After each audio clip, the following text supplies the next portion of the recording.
po si Karen Grace Ordellano, kasalukuyang nagtuturo sa mataas na paaralang Manuel G. Arroyo High School.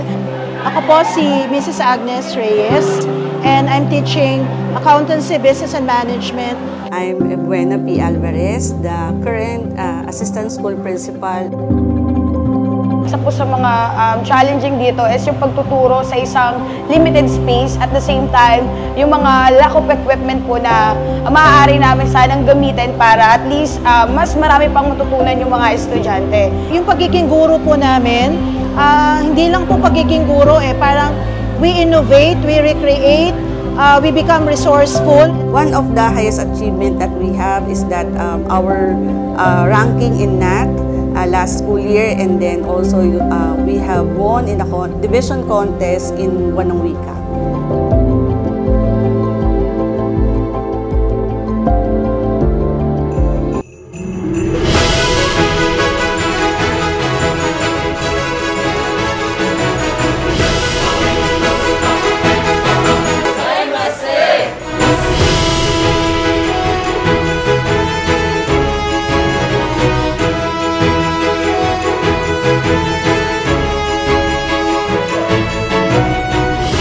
Magandang hapon po sa inyong lahat. SM City Manila is very much honored to have every teacher here with us this afternoon. Your dedication, patience, and hard work surely make a very big impact in the lives of so many young people. As a token of our appreciation, please accept our gifts, and sana po ay napasaya namin kayo. Opo. Tapo.